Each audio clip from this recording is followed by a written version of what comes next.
영화 위키드가 떠오르는 해로 시작해서 지는 해로 끝난다는 것을 아시나요? 일출과 일모를 통해 영화를 하나의 장대한 서사처럼 느껴지게 만든 이 연출은 촬영 감독 앨리스 브룩스의 발상이었습니다.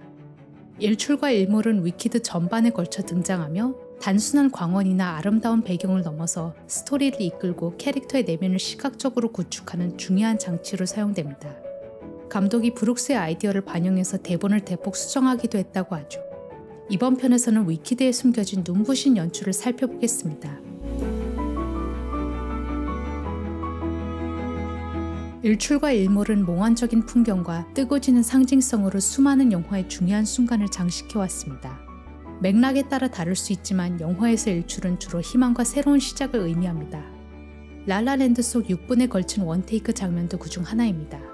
관객은 LA의 일출을 배경으로 춤추는 등장인물들을 보며 둘 사이에 새로운 감정이 싹트고 있음을 직감하게 됩니다. 반면 일몰은 종말, 회상, 결실을 상징합니다.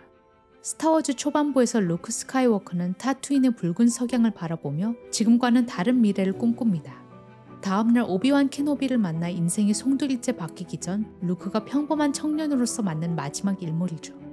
이렇듯 일출과 일몰은 스토리의 중요한 전환점을 시각화하고 감정을 고조시키는 장치로 활용되어 왔습니다. 어떤 감독들은 아예 일출로 영화의 서막을 여는가 하면 어떤 감독은 일몰로 대단원의 막을 내리기도 하죠. 과거엔 그 찰나를 포착하는 데 기술적 제약이 컸습니다. 제작진이 사전에 아무리 치밀하게 준비를 해도 한 번에 촬영할 수 있는 시간이 길어야 겨우 한두 시간 남짓했기 때문이죠. 하지만 최근에는 기술의 발달로 감독들이 원하는 순간을 더 자유롭게 재현할 수 있게 됐습니다. 2024년 개봉한 뮤지컬 영화 위키드는 일출로 시작해 일몰로 끝납니다.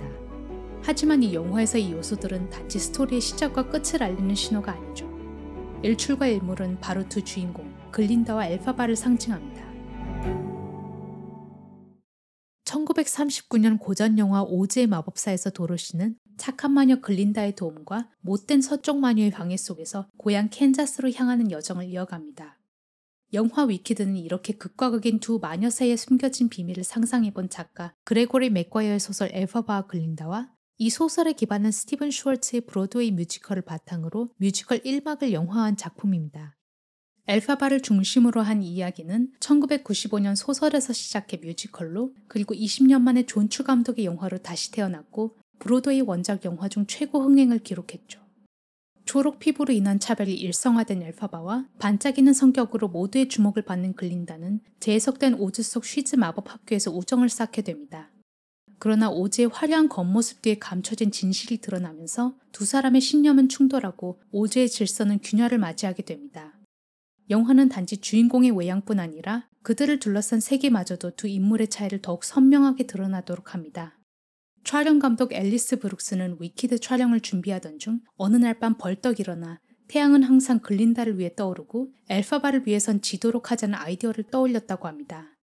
낮과 밤 대신 굳이 일출과 일몰을 사용하게 된 이유는 무엇일까요? Dark is not dark and light is not light. Good is not good and evil is not evil in our movie. 브룩스는 빛과 어둠 사이의 경계를 이용해서 선과 악의 경계가 등장인물의 믿음이나 판단과 달리 모호하다는 것을 보여줄 수 있었습니다. 이런 연출은 위키드의 시작부터 끝까지 다양한 장면에서 나타납니다.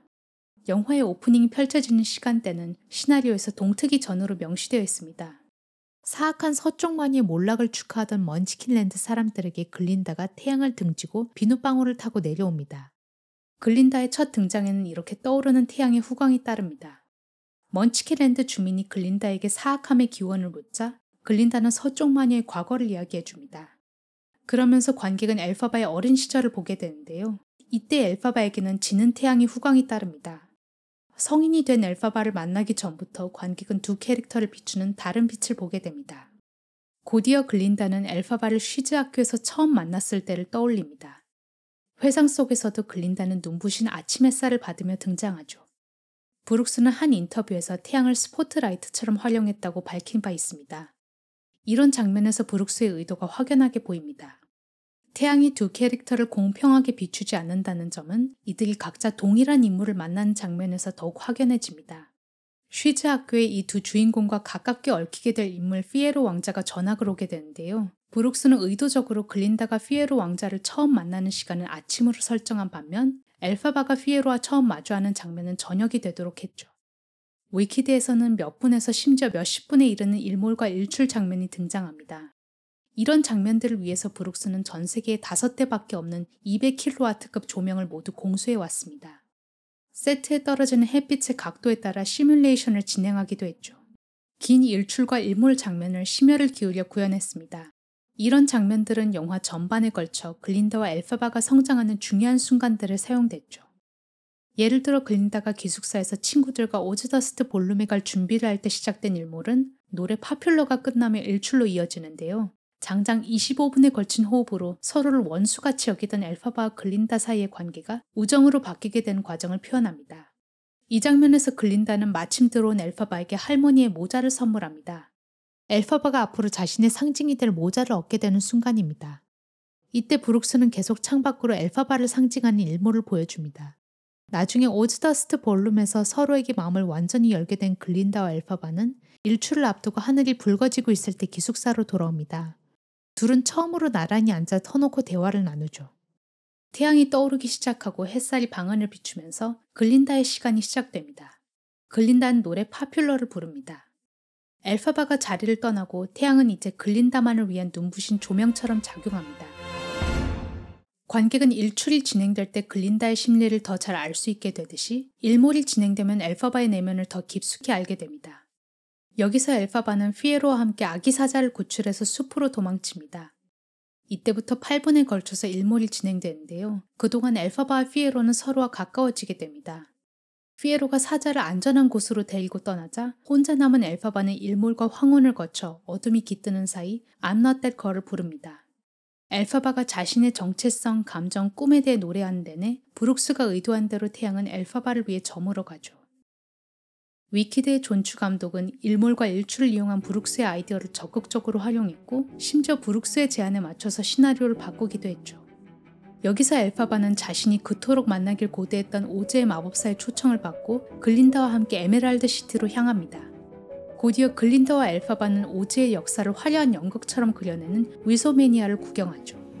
해가 지기 시작하면서 대도시의 커튼월에 반사된 석양빛은 에메랄드 시티를 더욱 화려하고 찬란하게 장식합니다. 이런 반사광 또한 도시에 도착한 주인공들의 기쁨과 대도시의 신비로움을 극대화하기 위해 촬영 감독 앨리스 브룩스가 의도한 장치입니다. 에메랄드 시티로의 입성과 위소매니아는 원래 대본에 의하면 대낮에 펼쳐질 예정이었지만 브룩스의 제안대로 일몰 시간대로 바뀌었습니다. 동시에 원래 한밤중이었던 Defying Gravity 장면의 배경도 일몰의 막바지로 바뀌었죠. 위키드의 클라이막스는 전에 있었던 25분에 걸친 호흡을 훨씬 능가하는 장장 40분에 걸친 일몰을 배경으로 펼쳐집니다. 브룩스는 엘파바가 자신의 힘을 찾아가는 여정에서는 항상 어둠 속에 있다고 말합니다. 엘파바는 어두운 탑에서 노래를 부르기 시작하다가 계단을 올라 자신을 상징하는 노을을 마주합니다. 낮과 밤이 교차하는 그 경계에서 엘파바는 결단을 내리죠. 지상에서의 모든 규칙과 기대를 내려놓고 계단을 올라 스스로를 해방시키는 순간 본격적인 일몰이 시작됩니다. 엘파바는 일몰을 똑바로 마주하면서 서쪽으로 사라집니다. 엘파바의 시대가 저무는 것이 아니라 서쪽 마녀로서 엘파바의 삶이 새롭게 시작되는 것이죠. 글린다가 등장할 때의 일출과 엘파바가 향하는 일몰이 맞물리며 영화는 원을 그리듯 닫힙니다. 위키드에서 일출과 일몰은 의상, 세트, 분장과 더불어 캐릭터의 감정과 성장, 그 여정을 따라가는 핵심적인 시각적 장치입니다. 글린다의 일출에는 오즈가 요구하는 가면과 가식이 숨어있고 엘파바의 일몰 속엔 오히려 외면당한 진실과 억눌려졌던 힘이 숨어 있습니다. 이처럼 일출과 일몰은 글린다와 엘파바의 끊임없이 변화하는 복잡한 내면을 상징하며 견고해 보였던 선과 악 사이 장벽을 무너뜨리죠. 영화 속에 숨겨진 다양한 요소에 대한 이야기를 계속 보고 싶으시면 구독, 좋아요 부탁드립니다. 이상 당신이 모르는 감독의 마음이었습니다.